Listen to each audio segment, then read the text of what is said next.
দলের দলের মানুষ তো অবশ্যই, দলের আগে দেশের মানুষ, এবং আমরা সেই মানুষটার জন্য এসেছি যে মানুষটা বিগত 17 বছরে এই দেশের মানুষের জন্য, দেশের মাটির জন্য নিজের বাচ্চা থেকে ত্যাগ করে আমাদের জন্য এই দেশে থেকে গেছে।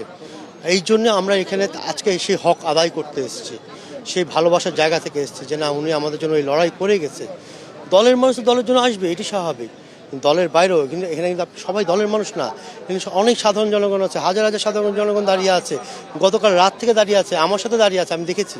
তারা দলের মানুষ না, তারা সাধারণ জনগণ, তারা দাঁড়িয়ে আছে, তারা তাদের মনের একটাই আশা যে আবার আমাদের ম্যাডাম, আমাদের দেশনেত্রী বেগম খালেদা জিয়া আমাদের মাঝে সুস্থ হয়ে ফিরে আসবে। এই আশায় আমরা এখানে দাঁড়িয়ে আছি ভাইয়া। দেশবাসীর কাছে এই মুহূর্তে একটাই চাওয়া, সবাই সবার নিজস্ব জায়গায়, নিজস্ব স্থানে যেখানে আছেন আপনারা, সেখানে অবস্থান রেখেই দুই হাত আল্লাহর দরবারে, বা যে ধর্মে বিশ্বাসী সে তার প্রভুর কাছে তার দুই হাত উপরে তুলে আমার ম্যাডামের জন্য, আমাদের ম্যাডামের জন্য, আমাদের দেশনেত্রী বেগম খালেদার জন্য ওনার প্রাণ ভিক্ষা চাইবেন, যেন উনি সুস্থ হয়ে আবার এই গণতন্ত্রের দেশে ফিরে আসতে পারে, এদেশে গণতন্ত্রকে যেন আবার ফিরিয়ে আনতে পারে। আমরা যে 17 বছর লড়াই করেছি, উনি যে 17 বছর লড়াই করেছে, সেই 17 বছরের লড়াইয়ের যে শাস্তি, যে পাওয়ার যায় যোগ্য শাস্তি, তাকে যেন এই দেশের মাটিতে উনি শাস্তি দিয়ে যেতে পারে, এই দোয়াই সবার কাছে করবেন। সবাই এই জন্য দোয়া করবেন যেন ম্যাডাম আমাদের মাঝে আবার সুস্থ হয়ে দাঁড়িয়ে ফিরে আসতে পারে, এটুকুই।